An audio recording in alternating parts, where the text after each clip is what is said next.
Welcome back to Podcast Recovery. We are your hosts, David O. And Eric B. Today we are joined by our friend Brady C. How are you doing today?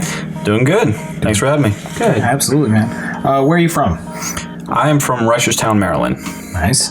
When were you first introduced to recovery? I would say 2012. Say 2012. All right. And how long? How much clean time do you have?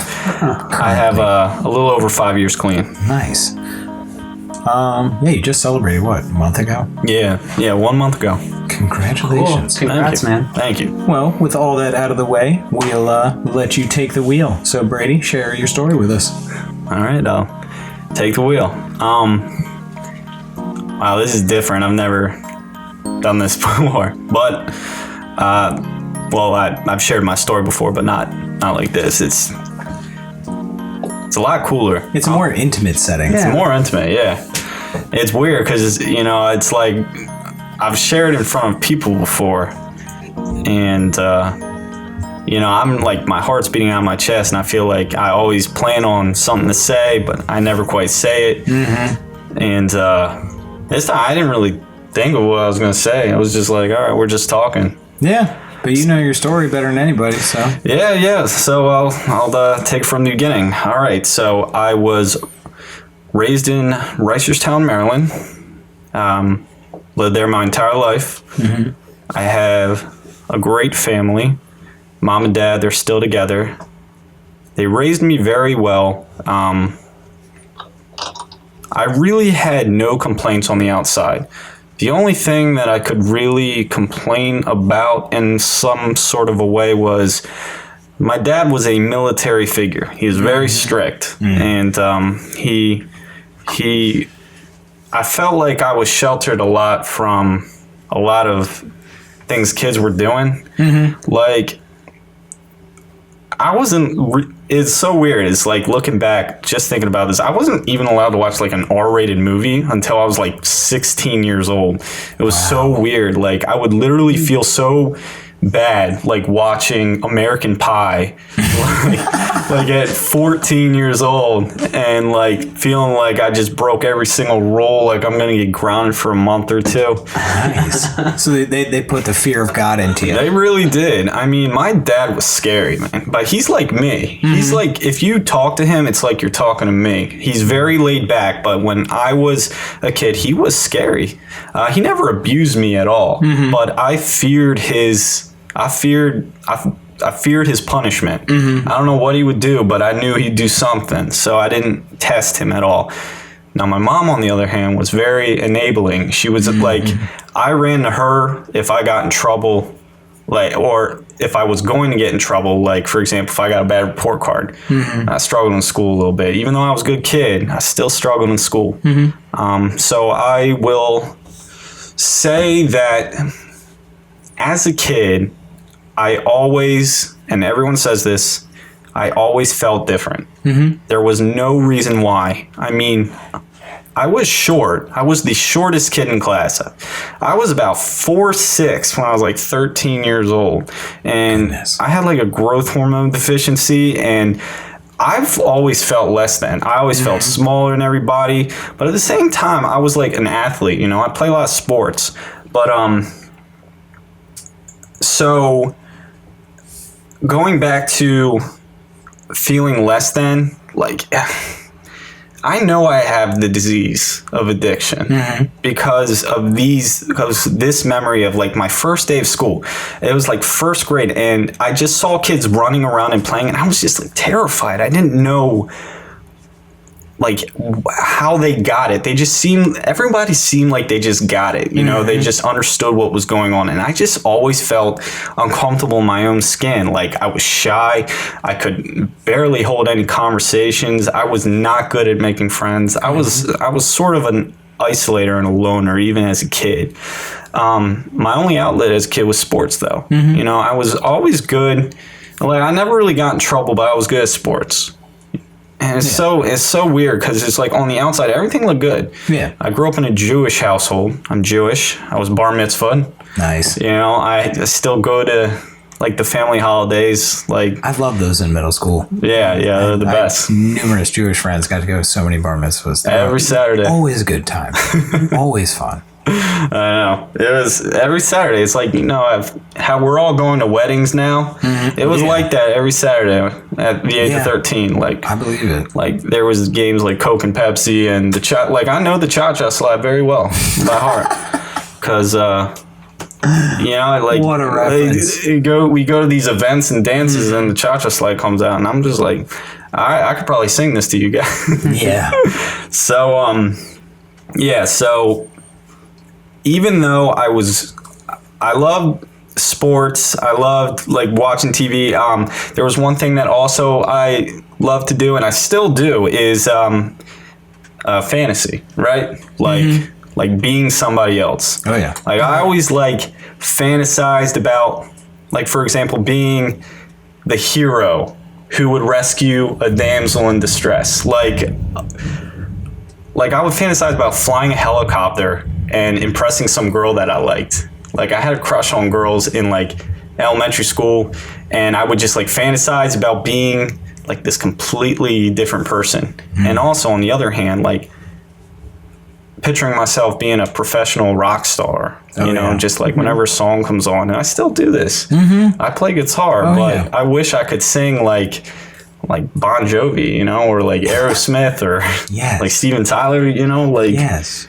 I just like, I picture myself singing the way they do in front of a group of people and everyone just clapping their hands and looking at me and like pretty girls staring at me, and all that stuff. Yeah. That whole rock star lifestyle is so attractive. It is. And it's like,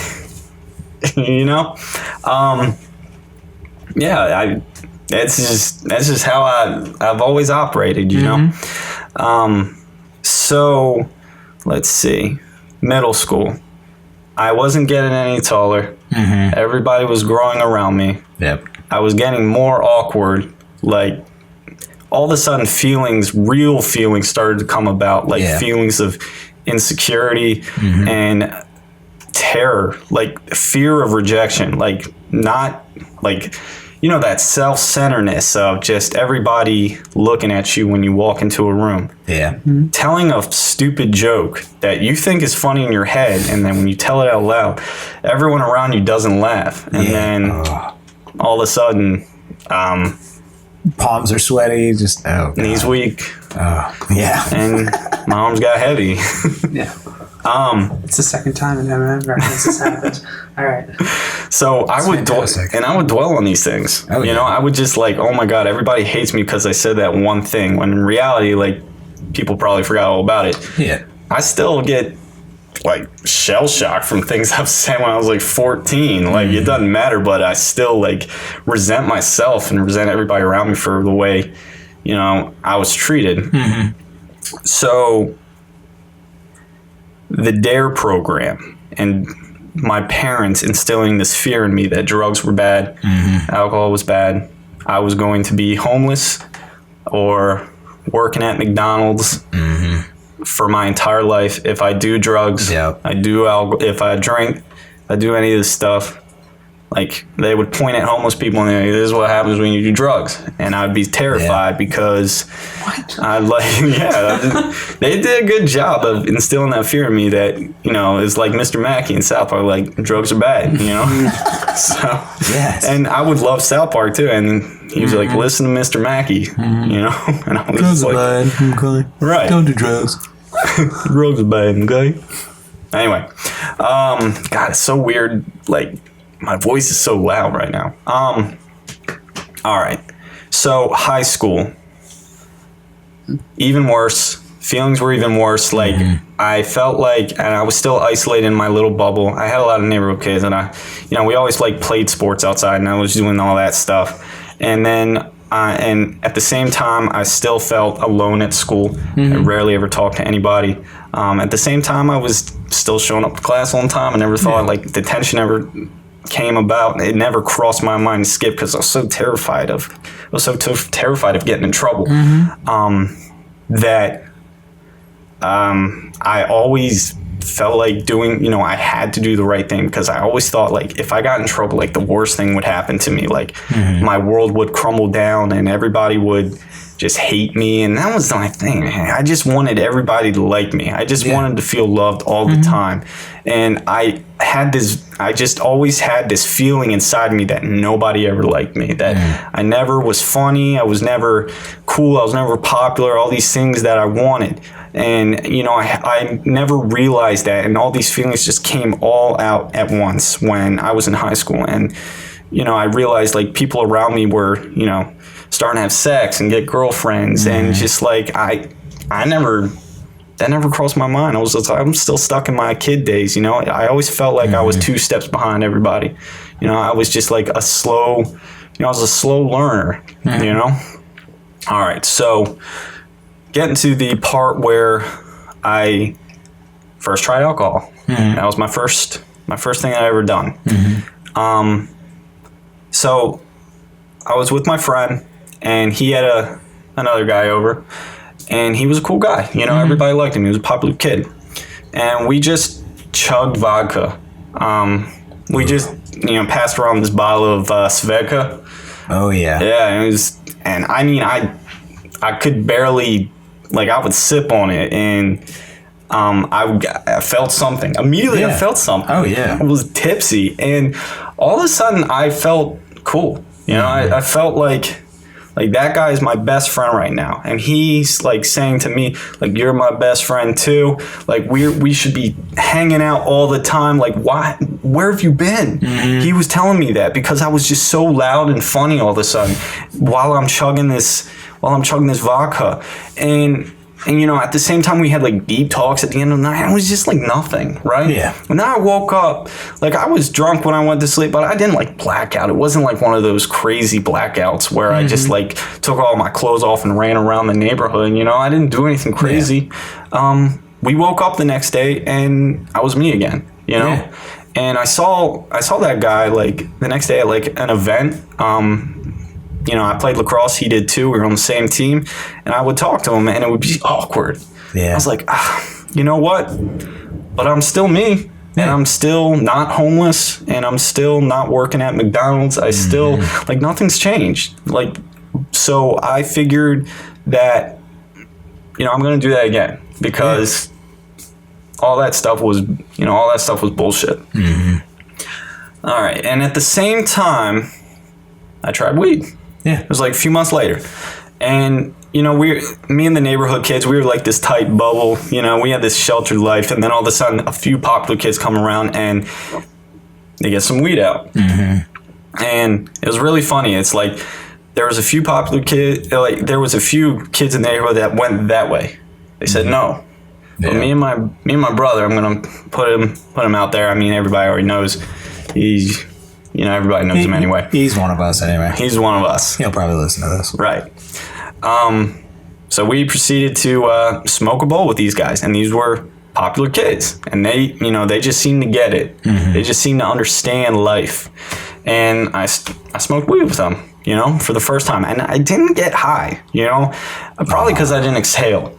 You didn't exhale? I didn't inhale. I didn't inhale. You should have gotten really high. Yeah, right. It's like, no, you're That's not. called ghosting. Yeah, you're not. Right. You're not breathing, dude. Right. We would all go out into the woods and we would like pass around the ball. And I was, I didn't think anything of it. I'm cool right now. Yeah. Like, I'm with cool kids, and these cool kids are being nice to me, and I'm not such a bad guy. Well, anyway, I started to find my people. I gravitated more towards other people in high school that did the same thing, drinking. We would drink on the weekends. We were weekend warriors, and we would terrorize shit. Like, we would just like, egg houses, egg cars. We would, do badass shit. Like like ding dong ditch, you know? That's some crazy shit back in the day. Yeah. Some badass shit right there. You know, we were hardcore, but, you know, at the same time, like, we would drink, we would steal our parents' liquor and go down the basement and we'd just play beer pong or do whatever. And I tell this story all the time in other places that I share, where I drunk dialed one of the most praised girls in school. I say this all the time, you know, and I don't really share it in public as comfortably as I feel like I'm doing this right now. But when I called her up and I said, like, I was just like, hey, this is Brady, you know me? And she was like, Like what? that? Exactly. You know like who that. I am, right? And I was talking like this because I'm drunk, right? And she was just like, okay, how are you? I was like, good.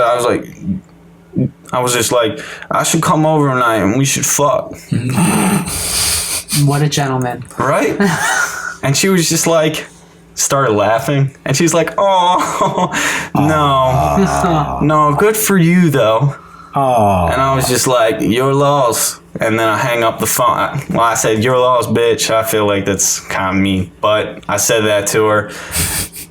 It is what it is. And needless to say, that was an awkward Monday. That was an awkward Monday morning in high school because these were people that didn't know that I did these things. So they just looked at me and they're just like, dude. So the next day you remembered you made the phone call? Yeah. Oh, God. So I was like a drinker. I pride myself in being a good, tolerant drinker. You know, I knew as a kid, like in high school, I was like, I got this under control all the time. I only do this on the weekends. And then it just proceeded to get, you know, just more and more. And at the same time, I was just like all proud of myself because I could drink more and more and more and not really black out. I blacked out a good amount of times, but I didn't black out every time. You know, I browned out. I call it brown out because I, you know, put pieces together and I could recall embarrassing situations, but I could always say, well, I was drunk last night, you know? Yeah. And I will say to all the listeners out there that it was fun. It was fun getting high and getting drunk from age 15 to, I would say, 18 or 19. After that, I got clean at 23. After that, it was just bad. It was just pure insanity because it stopped working. I'll go back to college. So I am still normal on the outside, you know. I'm still a very normal kid, but at the same time, I'm still shy, and I'm depending on this, you know, I'm depending on the substance to make myself funnier, smarter, cooler, smoother. I'm just charismatic all around. I'm just an all-around better person. As a matter of fact, like I don't know how to be friends with you without any of this stuff, you know, with any of this stuff in me. So college came around, and I was back to shy old me again because I was in a different environment. I didn't know anybody. I didn't know how to meet people. And then like 2 or 3 weeks rolled around and I went to my first college party. You know, I finally just like made a few friends and I would just like get drunk and all of a sudden I was me again. You know, it was fun. It was fun. And granted, I am the like nicest, shyest, like I'm intentionally nice, like on the outside. Like I'm the last person you think would join a fraternity. I ended up joining a fraternity. Like You're a frat boy? I'm a frat boy. Oh my God! I hated those frat boys. You are the last person I would suspect that of. Right. It's not your typical fraternity. We were actually called the nice guys. You know, we were a fraternity, but we were full of like nerdy, goofy, awkward ass bunch of dudes that just like to get fucked up, and we try and hook up with chicks. All I'm thinking of is Revenge of the Nerds right now. Revenge of the Nerds. Yes. And I pride myself That's not bad. as like one of the leaders of it. You know, I was one of the main characters. Yes. Actually, that was probably Booger. You know, I was definitely Booger. Dude, honestly, Eric's gonna shun me for this and shit on me. I totally looked up to Booger when I was growing up. I mean, why wouldn't you? He was the man. He always had the weed. Like, he was like telling people to fuck off. Like, right. He was a dick. He didn't give a shit. Yeah, he didn't give a shit. He was fucking Booger. What about John Denver? Dude, I need Bender's my number one, but Booger's. Who was Vendor? Which one was he? No, he's from Breakfast Club. Oh, yeah. All right. He was the biggest badass. Okay. Yeah, I remember him. Anyway, so you're Revenge of the Nerding it in a frat house. Right. And we actually had our own sister sorority, which were like the in Revenge of the Nerds. Mm-hmm, the Omega Moos. Yep. And don't judge me, Eric.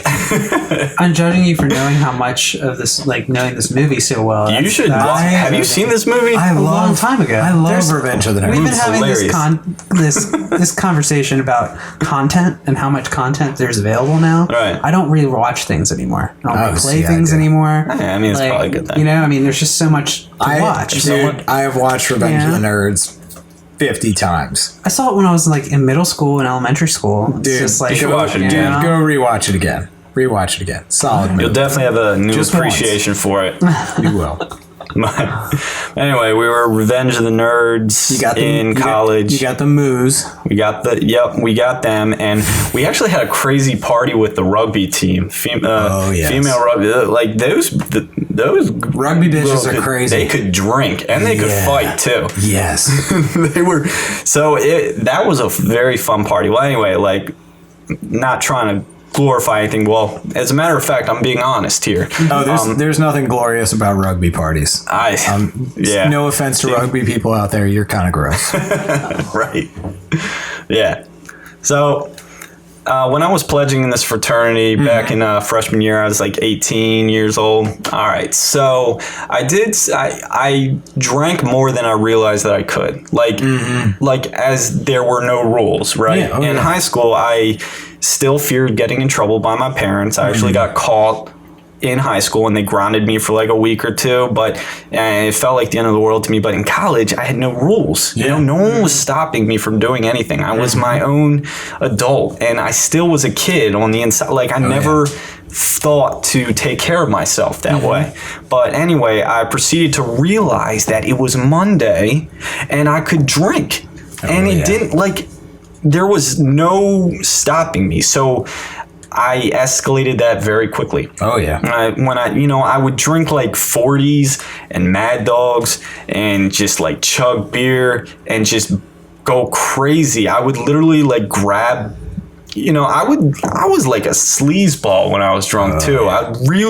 I would run around naked. I actually mooned cooks in the back at this Lighthouse Diner, and I would throw up in their kitchen and I would tell them like, it's because you got shitty food, and then I would walk out and I would get kicked out of play, and I was like yeah, that's me. I was prideful of that, and at the same time I was like a drunk driver. I called myself the designated drunk driver because I would just pride myself in my coordination skills when I drank, because I was always on the right side of the road. I never sped that fast. I was speeding, but it wasn't that bad. But what could go wrong? That was my whole mentality. I was invincible. Like nothing could possibly go wrong. Yeah. But in college, I really did find my comfort zone in a sense where I would still need this stuff to be fun, to feel fun, to not feel, scared, just scared to talk to anybody. And I always had this shadow over my head, that like things are good now, but when's the shoe going to drop? Like when is shit going to hit the fan? When am I going to just start feeling the way I used to feel? And that always surrounded me. It still does sometimes to this day, but it's not nearly as bad as it used to be. So in college, so I managed to go to school on, I never really, like I said, I was still under my parents' roof in college. I felt that. Still felt that. So that meant I went to school, I would drink and smoke weed, but I would still go to class and all this stuff. And I didn't do very well. You know, I was always kind of like a C student. And it was pretty bad because I had an easy major. I mean, it wasn't that easy, but if I had just applied myself. What was your major? It was communications. It was media production. It's kind of like, you know, it's kind of like doing this. I wanted to, like, my passion's movies, film. And I always wanted to sort of make movies, and it didn't end up working out that way. So I majored in wanting to, you know, that was my plan. You know, I told my parents, I was like, I want to make film, and I'm going to go to Hollywood, and I'm going to be I want to be a famous film director like Spielberg. You know, that was my thing. And, you know, it's funny. It's like, I watched movies my entire life, and I escaped in those movies. That's part of my escape. That's part of my fantasy. 100%. And I always wanted to be that guy that just is like, coming this summer, you know? Brady comes out with Brady. That's it. You did pretty well there. Hear this on Labor Day 2018. No, that wasn't bad. That was all right. That was decent. Yeah. Sound You like started high. I started high. It started going down, but yeah, you did well. I'm feeling self-conscious now. Keep going. So, All right. Yeah, no, I mean, so that's what that's one thing I blamed. what do you mean you blamed? I blamed my major. The fact that I picked a major that didn't offer me any jobs. And when I say that, I mean, I didn't even look, but I still felt like I would go on like usajobs.gov and I didn't find anything, you know? It's just like, where can I look? Why did I pick this major? This major was stupid. And in reality, I never really tried. I never really looked. And I came to the conclusion that I didn't really want to make film. You know, I like watching movies, but I can't, like, I would speak to like people. I would speak to people at my graduation party, and they would just be like, so you don't want to make movies anymore? I'd be like, yeah, it's kind of like, I like to read books, but I don't want to write them, right? Yeah. And that's the way I was. And I was just like, I want to do something else. So I just felt lost, you know?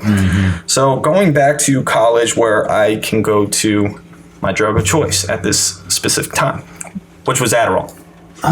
Great drug. Yeah. So... What? I'm being honest here.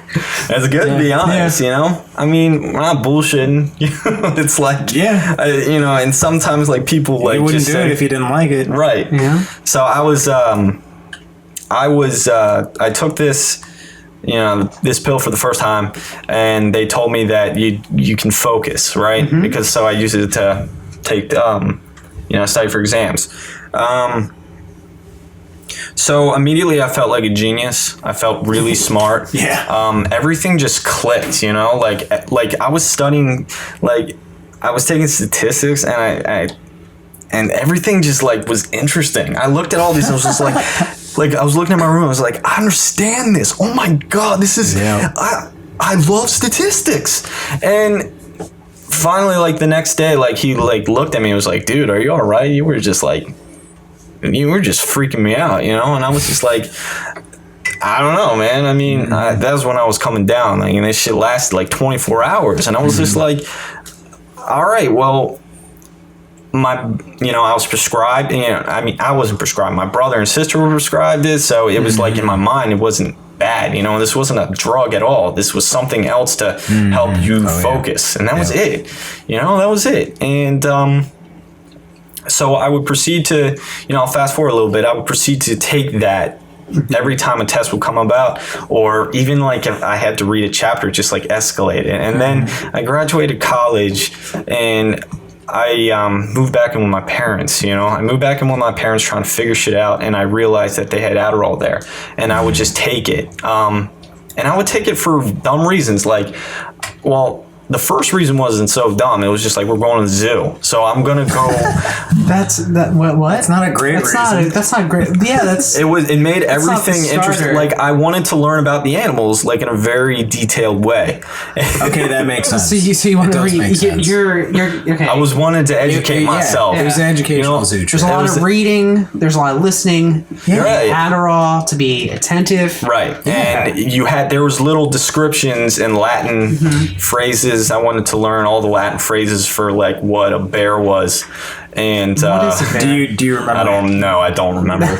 I do not remember. And that was so this was when, like, the early times where I discovered that you can use Adderall, you know, for fun. And I was just like, Every day. I'm having a good, you know, I'm having a blast taking this, and I feel good, numb, and I just wished I could feel like this all the time, you know. And I will go back and say that going back to childhood, there's one thing I left out, is the fact that I always I always felt dumb. I always felt like nothing clicked. I had a learning disability. I just had trouble following directions, you know. And when I took this Adderall, I just felt, you know, smart. Yeah. Right. And so I wish I could feel like this all the time. So as it, you know, started to progress, I would take more and more, and the bottle would go down more, and my parents would ask me here and there, like, are you taking Sarah's Adderall? Like, I noticed her bottle was getting a little lower than normal, and I was just like, no, and I just would proceed to play Xbox, you know, in the basement. You know, that was my life, you know. I didn't even realize, like, where I was, what I was doing. I was like 21, 22 in my parents' basement. I was working at Outback Steakhouse. I started out as a host. You know, I graduated college and ended up as a host, and then I needed to really step in my game, so I became a server. And, you know, that's where I was just like, all right, I'm doing this, but at the same time, I'll just figure shit out tomorrow. Okay. That was my way of thinking, you know. But you had a degree. I have a degree. I forget I have a degree because this is like, I didn't even fucking use it. Welcome to our generation. Right. I was just like, God damn, like, I'm in a finance job right now, and I'm just like, do you guys have degrees, or? Eric does, and he's pointing to his and you're applying it. I see it right now. I am in my Bachelor degree. of Science in Electronic Media and Film. Fuck you, yeah. And you're doing shit with it, man. You're doing this podcast thing. Utilize, and you got sweet instruments back there. Well, for the record, I don't have a degree, and I'm still doing a podcast we're shooting a film. We are doing a film tomorrow. We're doing a film tomorrow. Amazing. You know, it'd be amazing. You can utilize it. Shooting a film tomorrow? Yeah. But we'll doing big continue. things. We digress. We'll continue. Like, Yes. So you have a degree. You're working as a server at Outback. All right. There we go. All right. So, let's see. Now, I was a server at Outback. Okay. So this was my life for a good amount of time. All my friends that I had built, all the relationships I built in college, they all went away. They all moved away. They all did their own thing. They all got jobs. Some traveled. Some settled down. And I never felt like, I never was ready to move on. Like, I graduated, but I still felt I had that mentality in college of drink every night, you know, go to work and get some money, but like no plan whatsoever. That was my mentality all the time. You know, I was still a kid in my own mind. You know, I was still partying. I wasn't ready to be an adult. You know, I didn't know what like paying a bill. Like, it was just, I was so sheltered, and I would just resent my parents in my own shit. Like, when I was like high on Adderall and I would be drinking, I would like blame my parents. You know, I would blame everybody around me. I would blame the world for being such a shitty place. I would you know, I would blame my parents because they never taught me how to be a man. Like, they never like, I just blamed everybody else for kids being mean to me. You know, I was just like, you all are the reason. And it was just poor me self-pity. And this was me. So this was my life. I was in the basement of my parents' house, and I would play Xbox every day, and then I would go to work. What was your go-to game? MVP 2012. Okay. So it was a baseball game, right? I played Walking Dead that one time. I remember that, but I was never an avid gamer, you know. I was bad at video games, but this one game, it's really funny. Adderall makes any game fascinating. Adderall made every game fascinating, but so I was a big baseball fan at that time, and I just made a character as a pitcher, right? It was Brady. You Brady, didn't you? The name was Connie Lingus. Oh my God. Yeah. And And I was so proud of that name.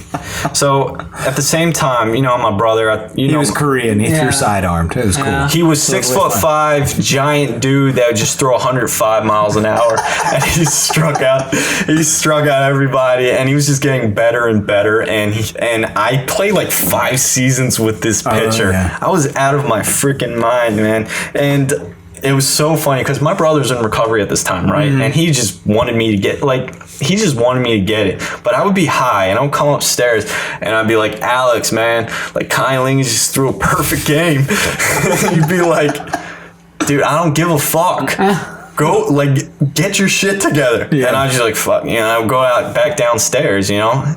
And, all right, so I would play video games all day on Adderall, and I'd be like, fuck, it's 4 o'clock, I gotta go work. And then I would just like be shaky because I'd be high as fuck on Adderall. Just like I would just take like it wasn't just 1 pill anymore, it was like 10. It was like 10 pills a day. And I was always shameful. I was just like, something doesn't feel right, you know? Like why am I not getting high the way I used to? Like, shit stopped working. Yeah. And I would just take more and more, and I would get more insane. I was just borderline psychotic. Yeah. I wasn't eating and I wasn't sleeping, and my only way of medicating myself at night to crash was to go to the bar and drink. Oh, yeah. And that was my thing, man. Yep. And I had like work friends that would go to the bar with me, but they didn't know. Like nobody knew except my parents, sort of. They didn't really know. It was my own private little prideful secret of I take this drug. No one takes this fucking drug. Only people take this drug to get good grades, but I take this drug to just live, you know, and I just felt like I needed it to live and go out into the world because I was terrified that I couldn't handle life without it.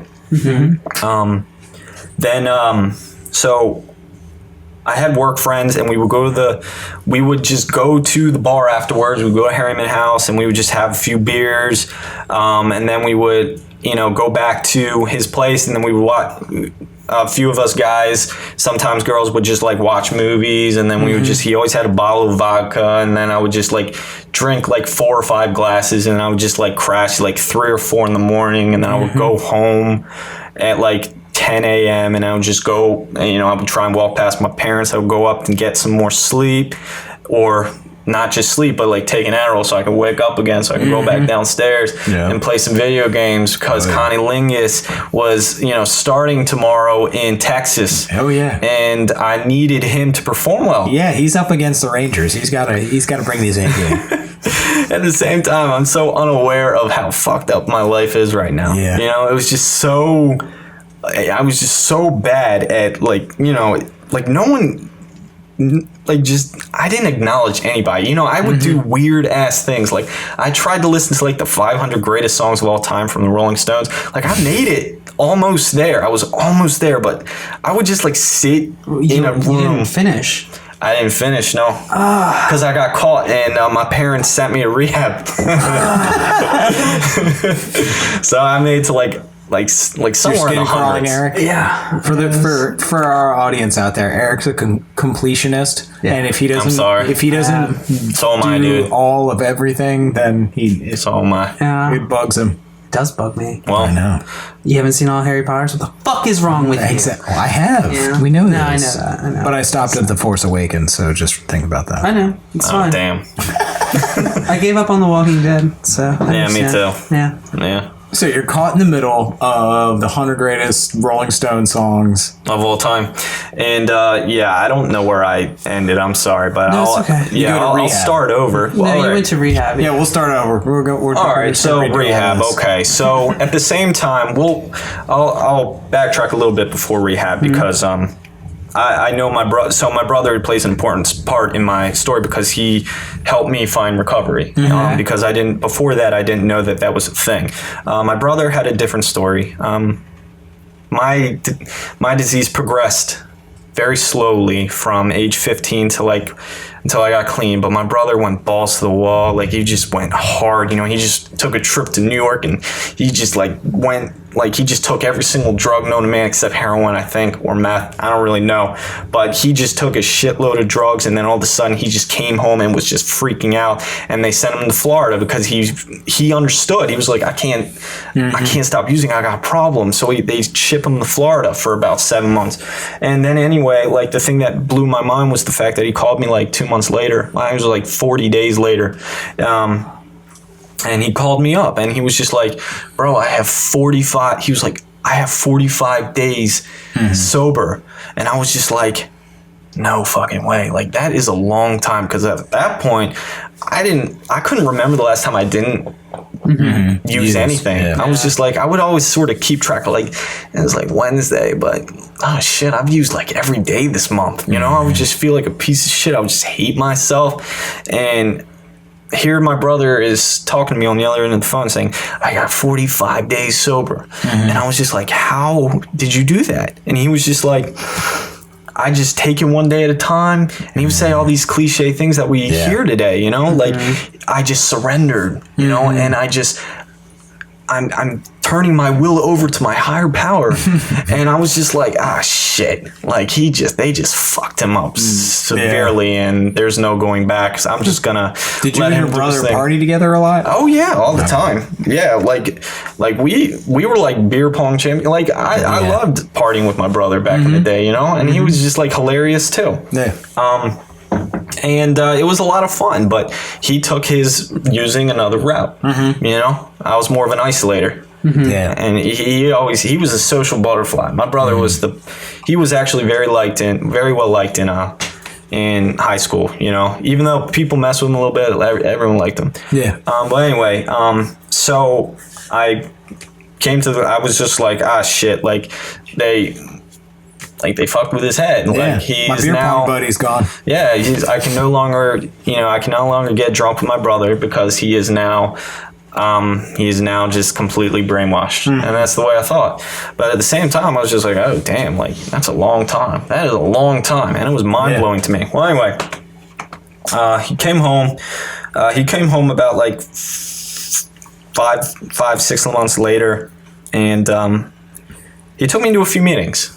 You know, and I still remember like one or two people from those meetings, and that was actually in 2011. I don't really consider that the beginning of my recovery, but that was a little bit of a seed that was planted. Yeah. This was so I was new. I didn't really have any willingness to go to 90 meetings in 90 days. I didn't even hear about that thing yet, but all I knew was I was able to put like 3 or 4 days together because my brother was there to support me. But anyway, he takes me to a meeting and somebody calls him. Someone literally points at me to share. And I was just like, I only have like 3 or 4 days sober.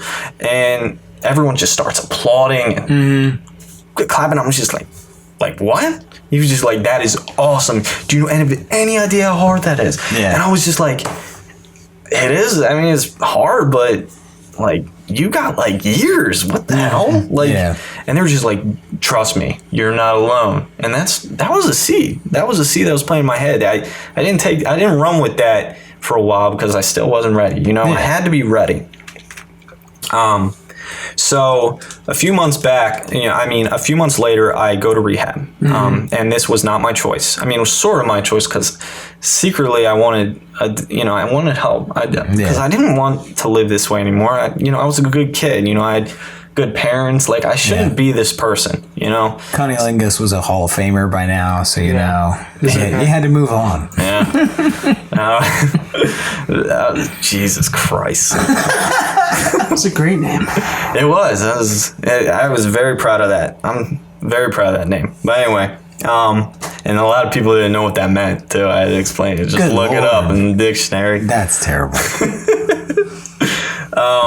All right, so rehab. So my mom finally, held an empty bottle in her hand. It was just like, you're taking this. You're taking these pills. Don't say no. Don't lie to me. What are we going to do about this? And I was just like, I don't know. I need help. I don't know what to do. She's like, we're going to rehab. Okay. So I go to rehab, and it's right turn. And I'm terrified because, again, I'm a sheltered kid and I'm around people. I'm around drug addicts, so I don't know. You know, I when I associate the word drug addict, I think like a homeless man on the street or some crazy ass, crazy ass motherfucker who's trying to rob me. You know, like, so I don't know. I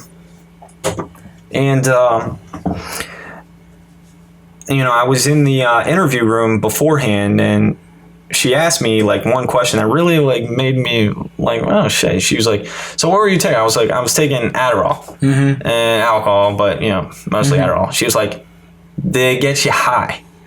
And I was just like, yeah, I guess it did. You know, because I was like, oh shit, I was getting high this whole time. Because I didn't think that. Like, Adderall wasn't a drug to me. My brother and sister were prescribed this thing, and it wasn't a drug because no one gets addicted to it. Everyone told me in college, no one gets addicted to this stuff. But I was just like, yeah, I got high off this stuff. And rehab was where I was a straight A student, man. I excelled, man. Because again, like, I'm a people pleaser. I want everybody to like me, and at the same time, I am doing all the work that they tell me to do. Like, I'm sharing, and at the same time, I'm building relationships with people in rehab. And this was like in 2012. It was like May of 2012, and I started to get this pink cloud of like, oh shit, like I feel great, and I haven't gotten high in like 20 days, and I'm just like, oh my god, like I feel great. I want to do all these things. I'm like, and then like towards the end of rehab, I tricked myself. I deceived. It's so funny how well I can deceive myself. I told myself with like 21 days in there, I was like, I'm not an addict, like I don't want to use right now. Like, I'm fine, I'm cured, basically. That's awesome. Yeah. So, did you go to Passages by any chance? Malibu? Passages in Malibu? No, man. I didn't need that shit. That's on my bucket list. I got cured all on my own, man. Nice. From Right Turn. I don't know. Can we say that shit? I don't know. It's probably not a good idea. I probably won't. Just bleep it out. Yeah, I probably won't, but we'll say that I will. Okay. Well, anyway. Moving on. So, 20 days, you're not an addict. I'm not an addict. So, I mean, I built some friendships in there, and then we finally got out, and I was ready to take on the world. I was ready to do all these great things, and then, let's see, I managed to go to maybe one or two meetings with some people. I called up a guy that I was friends with in treatment, and, and we went to a few meetings, and then finally I was just like, I'm not going to go to a meeting today. It's just like, I'm fine. So like all it took was like 37 days clean. I would, I found some pills and I just proceeded to take them, know, and at the same time, my mind was telling me, oh my God, like I have 37 days clean. Holy shit. Like I'm probably going to get real fucked up off this because my tolerance is probably all the way back down to 0. Nope. Went right back to where I was, but at the same time, I was just like deceiving myself again. Like I was just like lying to my parents, and it was just like that vicious cycle all over again. Now, what really threw my gift of, that gift of desperation that I was lucky to get, throw a girl in the mix here. Oh yeah. And let's see where that takes you. Okay, so at that point, I had my heart broken a few times. I've gotten to a few short-term relationships. One was pretty toxic. And, like, I don't remember much about that. But there was a woman that she worked at Outback Steakhouse with me. And I thought she was the one. She was absolutely the one. She was the one that I was going to save from her shell. I was like this golden hero. Like I view myself as you this were the hero finally. I was a bad boy hero too, because she was like an angel, right? She was like a damsel in distress that didn't drink at all, and she told me she had an abusive boyfriend that she's been in a relationship for 3 years, and I was just like, oh well, I'm a nice guy, but I'm also a cool, funny guy, so I'm gonna rescue you, right? So anyway, I found love around November of 2012. And that relationship lasted 3 months. And that was, so when that relationship ended in February of 2013, around there, it was off to the races. It was just absolutely like, I just wanted to die. I took everything that I could possibly find. I would do drugs like ecstasy. I did cocaine a few times. You know, I would drink every single night just not to feel, you know, and at the same time, I would have to like work with this girl. You know, I worked with her, and at the same time, I was hiding everything. And so we broke up after 3 months, but at the same time we were still friends, right? For like 3 months, and that was a rough 3 months because oh, did you have a question? No. I'm just doing quotations. It's friends. Right. We were friends, right? Just friends. Because I had that hope here. I had that hope that she was gonna fall back in love with me again, because we were like, I love you, you're the love of my, like, we said all these things to each other after she broke up with her abusive boyfriend, and it was just like, so like, I was just so unaware of how I affected her life, that because it was all about me and how she made me feel. And during that time when we were in that relationship, I didn't use really that much, you know, because I realize now, like back when I, you know, while I'm in recovery now, like I was using her as a drug, and it was just like so easy to me. It was like, because she was validating the way I felt about myself. You know, I've always had this void, and I always had to fill it with things to make myself feel better about myself. It was never me, you know, doing what's good for me. It was just like, you do this for me, like this substance do this for me. But this girl was that drug, and it was a very bad time for me, because and it was also a great time for me, because I found pain, I found suffering, and it brought me to the other side, you know. And if it wasn't for that relationship, I would not be in recovery. Whoops. You're good.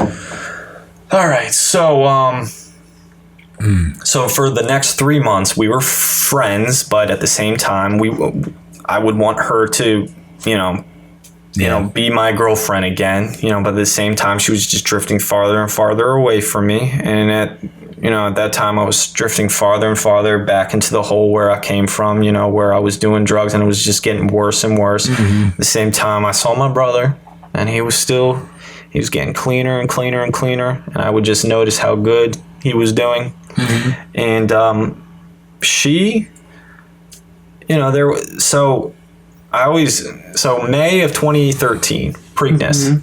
All right, so after all this 6 months of knowing this person, like, this person was my love, you know, like even though she hurt me so bad, like I couldn't imagine life without her. But like Preakness, May of 2013, so that was a bad night. That was the day. So that was the night that I decided that I was gonna drink myself to death, like just completely just drink into oblivion and never wake up.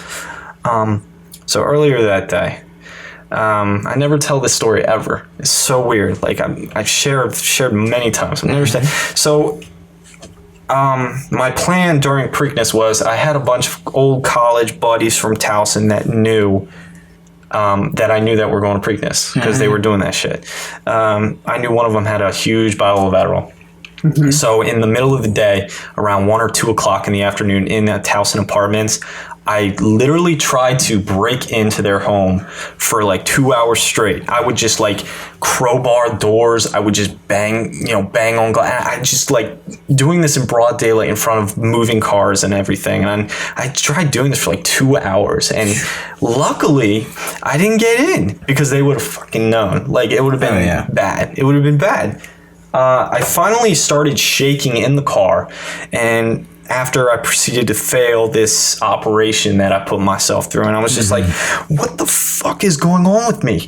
I just literally tried to break into somebody's house for some drugs, like, for 2 fucking hours. I told my parents I was gonna go to Subway and get a sandwich, and I'm just fucking right here. Like, what the fuck am I doing? Right? And I was just like, I don't know what I'm doing anymore. I'm just like, I don't want to fucking do this anymore. At the same time, a little cherry on top, my ex-girlfriend goes to Preakness, and I'm feeling insecure and lonely and drunk, and I hit her up a bunch of times like a crazy ex-boyfriend does. Yeah. I'm just that dude I always thought I'd never be. I was a fucking asshole.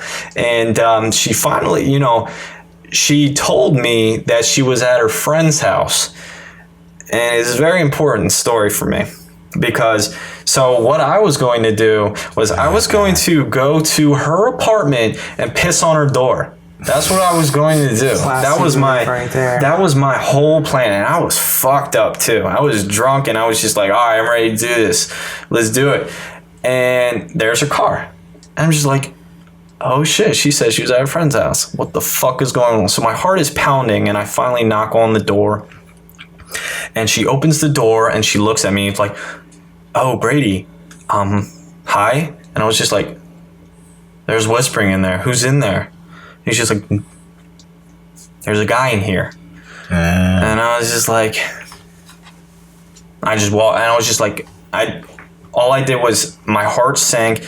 I stepped back a few things, everything was in slow motion. I just walked down the stairs, and I go to the bar. I drink and drink and drink until I can't even fucking, I can't even fucking think anymore. And it was just like, it was just a terrible night. And finally, I go to, I get driven back, and I go to my parents' house, and I just fall on my knees and do a little fetal position, and I start crying like a baby. I just start crying because it's not just her, but it was just like who I've become. And it was just like, I would just cry, and I was just like, I just want to die. Like, I need help. I don't know what to do. I'm so scared. And my mom was consoling me like a child again, like she hadn't done for years. And my brother was there, and he was consoling me too. And he started crying. And it was a very powerful moment. And we finally went back inside, and I felt sort of better, I just felt better for some, just feeling hug and, that warmth and love that I hadn't felt in a long time. And then finally I woke up the next morning, and I had this moment of clarity of, I'm going to quit my job, and I'm going to go to a meeting. I quit my job because my ex-girlfriend was there. I'm going to quit her, and I'm going to go to a meeting. And you know why I'm going to go to a meeting? Because my brother, that fucking crazy asshole, is clean. And this must work. Because he's fucking clean right now. And I'm like, I'm going to do what he's doing. And it was just that gift. It was that moment of clarity. Like, you're done. You're done, dude. Like, you're an addict. Because what they told me in rehab was like, I have the disease of addiction. It's not a moral deficiency. I'm not just this bad person, There's something inside of me that's always been there that makes me not able to control my using, right? And it was such a revelation to me. And so I finally, I started going to meetings. They told me get a sponsor, so I got a sponsor, and that sponsor helped me through that breakup, because I went through that whole thing clean.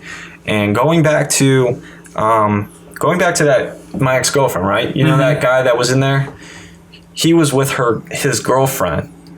He wasn't even with her. She was all alone. This was no big deal. Like, she didn't do anything. And I look back at that, and she told me that, somebody told me that, I can't remember, a few weeks later. But at that point, I was just like, I don't even care anymore. I don't care anymore. I'm going to these meetings, and damn, if she didn't tell me, if she told me that guy was nobody, and none of that would have happened. A whole different scenario. A whole different scenario. If I didn't walk away and do those things, God knows where I'd be. So meetings. Okay, so recovery. How I stayed clean and how I got clean.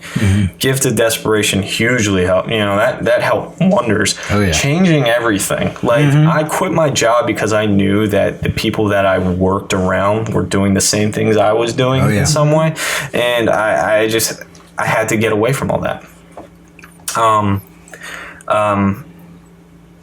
I felt comfortable in my own skin for once. You know, I like would listen to people and I would share my stories of Adderall and drinking, and people would share even crazier stories to me. And it was just like, it struck me that like, yes, I never done heroin.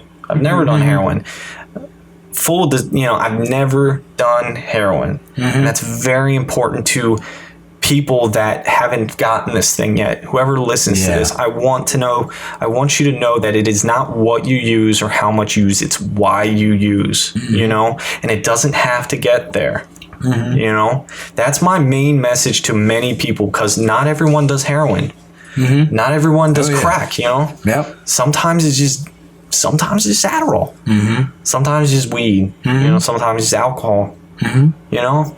And it doesn't have to get that bad. It got bad for me. I was spiritually bankrupt. Anyway, so I was going through this heartbreak, and my sponsor had shared his stories with me. He shared his stories about how he went through. He was married to a woman for 33 years, and they finally got a divorce because she couldn't stay clean and he got clean, and that was really hard. That was really hard for him. I was just like, that's a long time. That's 33 years. I've been with this girl for 6 months, you know? Or 3 months, really. And he would tell me, it gets better. I promise you. And I ran with that, and I would just go places, you know? It was just like things that I never thought would sound fun to me. My brother would say, we just go out to eat, and then we go bowling, and then we just go to a meeting. You know, when you say like, I go to a meeting, you're just like, that doesn't sound like fun at all. Because Hollywood, I'll tell you something. Hollywood does a terrible job at displaying meetings. I agree. They're always 100%. In this muggy room in the basement. Yeah, it's in this dank environment. And everyone's all fucked up, probably. And you complained about this the other day. Okay, you know, like, that's literally, you said this like 2 days ago. You're like, man, this room's like really hot, and like it needs AC, and like it's kind of like really humid in here. That's not the point. Well, not everything's that's perfect. Irrelevant, you know. We've been to some nice meetings. Erroneous on both accounts. Right, erroneous. We've been to some nice meetings, though, right? Yeah, dude, I fucking love Turn on a movie, and you'll see, like, motherfuckers in a circle. It's in a half-lit room. Right. It's gross. And everyone's, and all the women are prostitutes. Like, there's no, clean-looking women there. Yeah, there's no just normal-looking people there. And it's just, like, it doesn't look fun. And they all just, like, they just all go about their ways, and it's just like this little side thing that they do, you know? And you're looking at the main character, he needs to get his shit together, and he just goes to a meeting sometimes. Yeah. You know, it's never like... It's never a huge priority. Yeah. No, it never is. And they never show like the meeting before the meeting or the meeting after the meeting. It's literally just coffee, cigarettes, somebody cries, there's a prostitute over there. Right. And that prostitute is like 20 days more clean than the main character, so she's going to end up sponsoring him. Yeah. You know? Sponsoring the 13-year-old girl who just walked in for some reason. Yeah. Right. It does, I mean, no justice to us. But anyway, so going back to my attraction to all these new people that I've come to know and love. So these people in these meetings were laughing without getting high. They were telling jokes. They were nice to me. They cared about me. And one of the reasons I stayed clean was the fact that there were times where things got really rough for me in my first year clean, where I felt so alone sometimes, where I still had the disease running through my mind saying, you're not good enough. You're not funny. You're not cool. Nobody likes you. You're not going to amount to anything. And then I would tell these things to people, and I would say, I would share this with my sponsor, but I would also share this with other people. And they would always say to me, dude, we love you. And I feel the same way. You're not alone.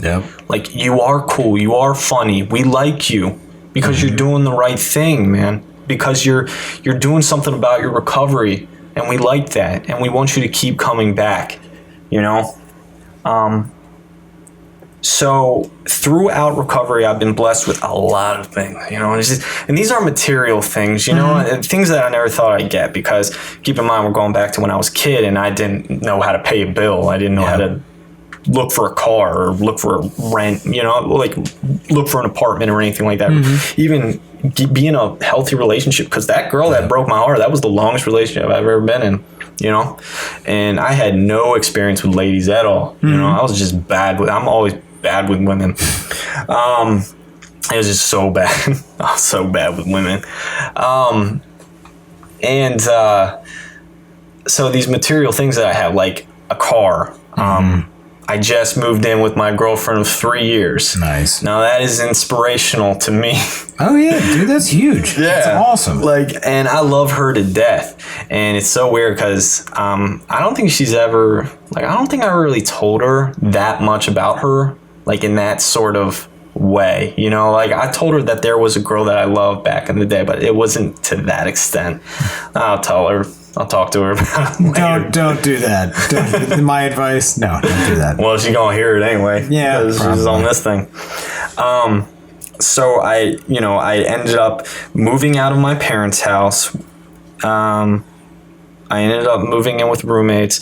I ended up buying a car. I ended up getting a full-time career where I was I'm making pretty decent money. You know, it's not the ideal job that I want, but it was a big boy job. You know, it was like where I'm like a man. You know, I go to a job from 9 to 5 every day. I go to work on time, and I'm not, it's not like I'm deserving a pat on the back or anything. It's just like I do these things because I need to do, because I'm an adult and I need to take responsibility for myself, because this is my life. You know, this is my life, and I felt, and over time I've grown into that person where no one's gonna help me. Like, well, I mean, like, people are gonna help me, like, find my own way, but nobody owes me anything. Like, I'm not gonna do. It's not gonna do me any good if I'm gonna feel sorry for myself. You know, I have to take action. You know, I have to be willing to take action. If I want these things, I have to go get them, you know? And I was always like sitting around waiting for these things to come to me. Oh, yeah. And it was just so like, and I would always wonder, like, why don't I have these things? Because I never fucking went for them, you know? And these were things I learned in meetings and recovery was, you know, work on myself. And it all started with finding out who I was, because that was huge. One thing that did attract me very much was step work. 12 steps, right? Because they had told me that you'll find out who you are. And you'll find out what makes you you and why you do the things you do. And I was able to find out my defects. Like the core defects that I know I still have. And the things that I did, you know, like the fourth step shit of just like stealing my parents' shit. But not only that, but like picking on another kid because I wanted to be cool. You know, these were things I did that I'm not proud of. And I look back at that in shame, like picking on my little brother. That was a big one, you know, like when he's 2 years younger, man, there were times where I really, it still haunts me to say, like, I fucked him up one time. It was pretty bad. But we won't get more into that. So we'll get him on here and hear his side of the story. We'll get him to rat you out. We'll see. But, all right, so I got it. So when I got a year clean, I got this career. I worked steps 1 through 3. You know, I was able to really uncover elements of my disease, just not drugs, but like women and it was like smoking, you know, like I got this vape next to me. I can't go anywhere without it. A vape. You know, like buying things, just like it's not necessarily shopping is my addiction. It's just like I have money, so I need to spend it. It's so weird. It's like I need to feel better somehow. Like I'm sitting in my house and I'm just watching TV. I was like, I'm gonna go buy sandwich, you know, like I'm just gonna go out and buy, you know, stupid things, you know, or just like I don't know, reverting back to like fantasy and just like anyway, binge watching Netflix. Yeah. Whenever when you keep saying fantasy, I think about football. I just joined fantasy football. Yeah, that's another disease in itself. Yeah, that's another. We're not even getting into that one. Yeah. No. Did you join fantasy team? No, he has 3. Yeah, 3 right now. Is that going to be another podcast? No. God, no. I picked up Le'Veon Bell. You're on. Oh God. Yeah. Well, we won't get into that. No, we will not. No, we certainly will not. Because I'm in a good mood right now. All right, so step 2 was my favorite. Step 2 is right up there with my favorite steps, like in my top 3.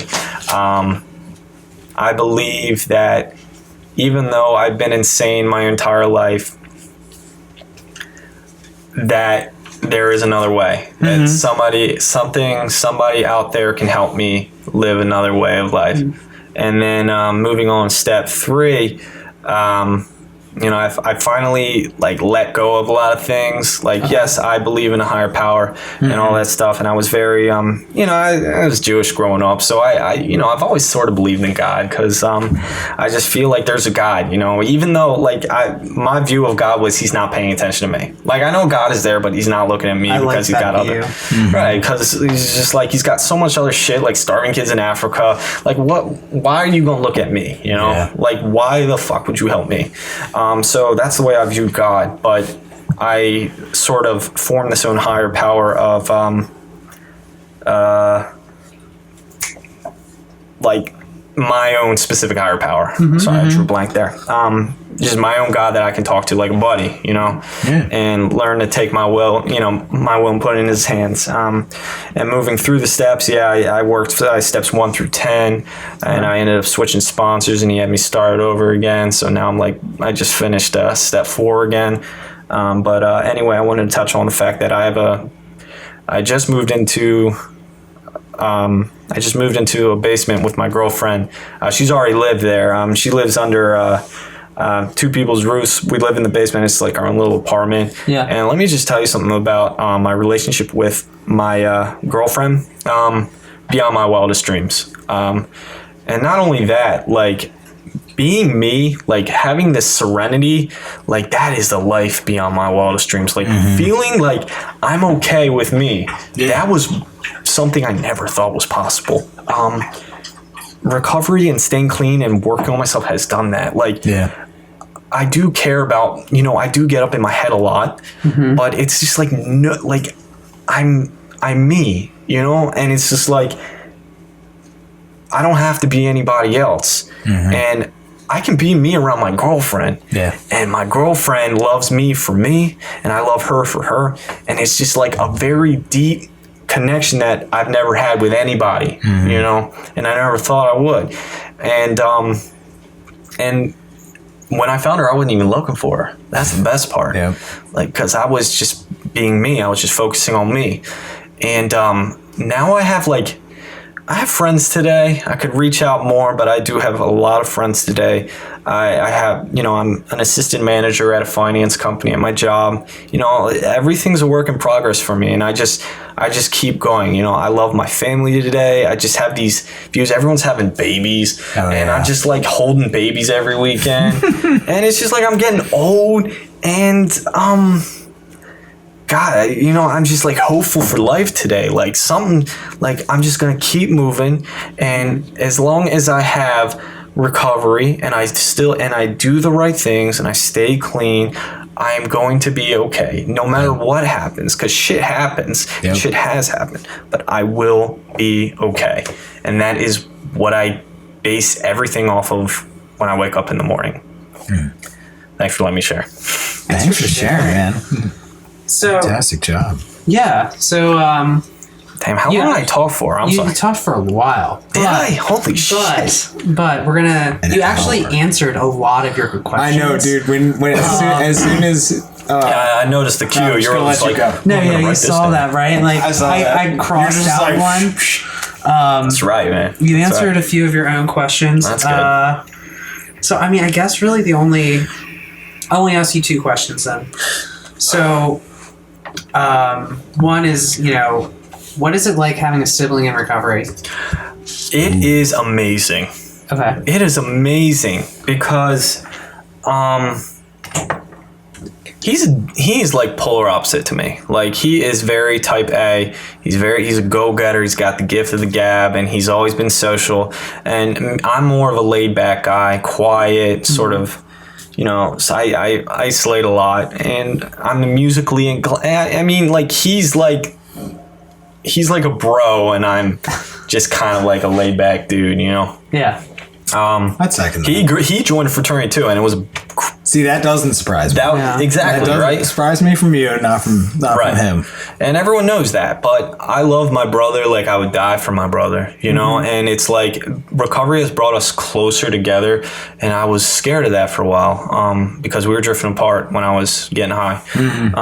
But it is amazing because we go to each other's anniversaries. He missed mine this year, but that's okay. He told me that it was an accident. He's got this new girl right now, and he went to Ocean City and he planned it. But anyway, we go to each other's anniversaries and we share, and it's just like we tell each other, like, we're gonna move mountains, man, if we just keep doing this thing, and it's a blessing, man. It is a blessing because it's like, I had a recovering addict under my roof the first year and a half, man. I didn't, my go around, I didn't go to treatment to stay clean. I stayed under my parents' roof where I got high with my brother, and he helped me, and he would hold me accountable to going to meetings.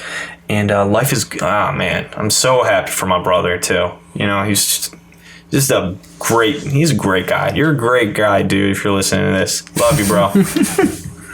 So the last question I'm going to ask, and I think I kind of pieced this together a little bit while we were talking, but you kept mentioning kind of, when you were younger about the cool kids, wanting to fit in with the cool kids. Yeah. I mean, that's a common trope that you hear. Yeah. It's not the reason I used, but it's the reason a lot of people use drugs. And do you think that possibly, like, you were talking about film and the representation of like what school is supposed to be. Do you think possibly like wanting to fit in with the cool kids is because of, all the movies you watched? That's a very good question. That's interesting because, I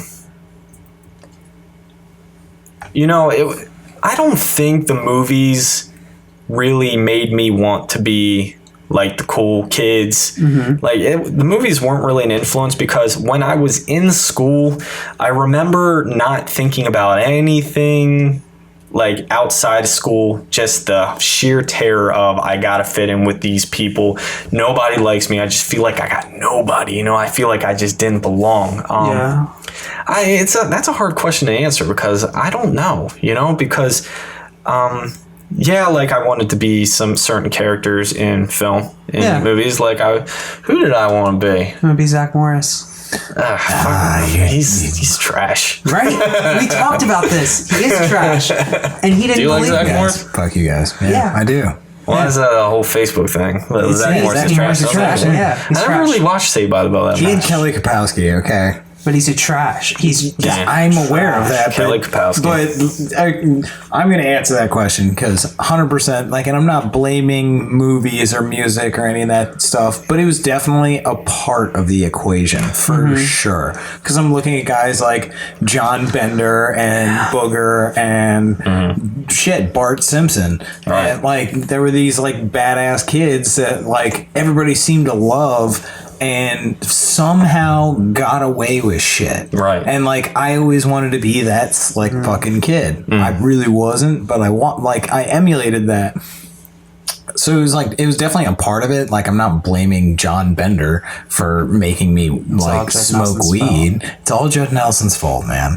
It's all Booger's fault. He brought weed to the frat party and it made me cool, man. No, but it's definitely like a part of it. And like what we're saying about Zach Morris, like he had Kelly Kapowski, and like I'm like, oh, she's fucking gorgeous. This guy gets that girl by doing sleazy shit. So I'll be this dickhead. And like, I don't know. It's definitely a part of it.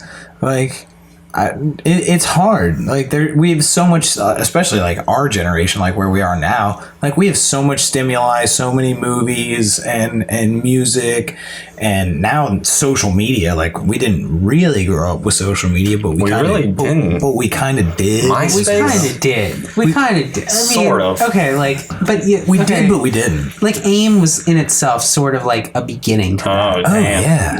Yeah. Oh right? God, yeah. I mean, in middle school, you went home and you got on AIM. And I then guess you we talked to were like people. we were like the MySpace, we were you like had the beta LiveJournal. testers of it though. LiveJournal? LiveJournal? Who the hell had LiveJournal? LiveJournal was amazing to read. What are you talking What the about? fuck is I don't that? think I ever. I don't know what No? that is.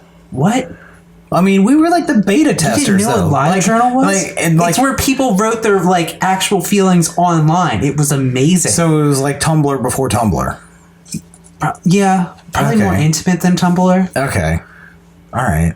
No, I don't know that. Pretty Yeah. great. Chat roulette. Chat roulette, but that's mostly just dudes Yeah, but that's just jacking dicks. off. You're just like clicking on people and you're like, oh, that was our that's what's social media. yeah.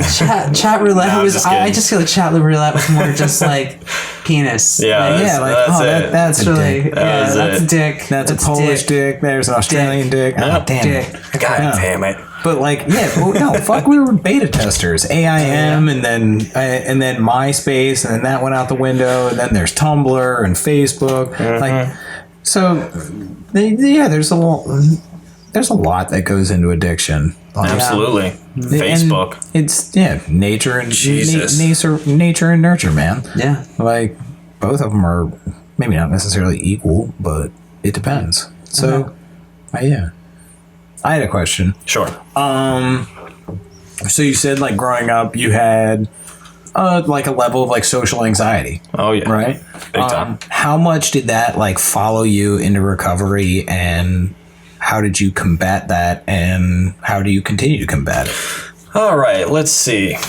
So I realized about myself, and with the help of other people, that I'm actually a lot funnier than I thought I was. Mm-hmm. I'm actually a pretty easygoing person to talk to. I like to think that I like to put words together well, and I can hold a conversation really well. Oh yeah.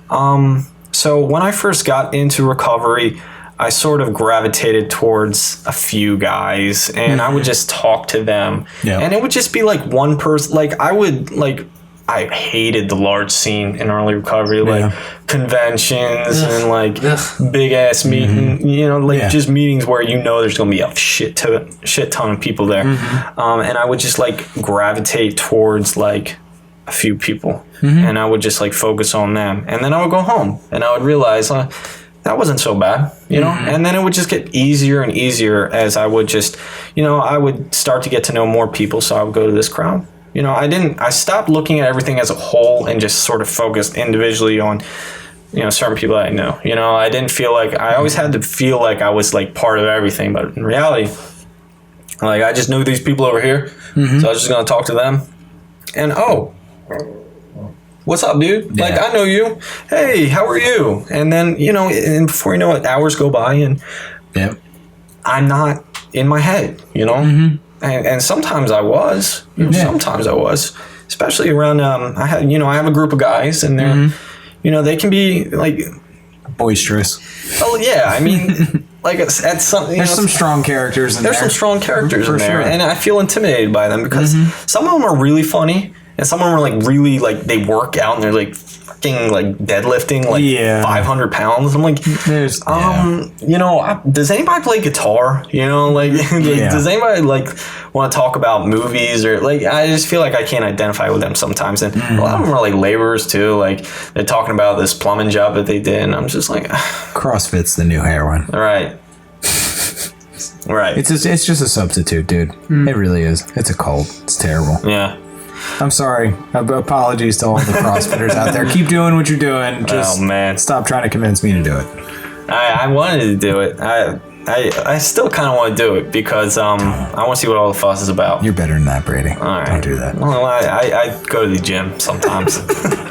That's good enough for me. All right. Well, I think we're about out of time. We're about out of time. Yeah. All right. Out of time. We'd like to thank Brady. We did a great job, Thank you so man. much. Yeah, of course. And here at Podcast Recovery, we are aiming to expand the scope of support for recovering addicts. Accessibility and convenience of helpful services is paramount to combating addiction. We work to bring the message of recovery to every addict wherever and whenever it is needed. We believe that a powerful voice of recovery should be obtainable, practical, and at the touch of a button. Every addict deserves to hear a message of hope, and Podcast Recovery is here to bring it to you. So please follow us on Twitter, follow us on Facebook, like our Facebook page, go to our website, podcastrecovery.com. Eric's dying to say something. No. I'm just saying subscribe. Oh, yes. Review. Subscribe, rate, The review. important ones, Absolutely. We're here to listen. We're here to talk, and hopefully you keep tuning in. Thanks, Brady, again, you did a great job. Yeah. Thanks for having me. We'll see you next week. Stay safe, stay clean.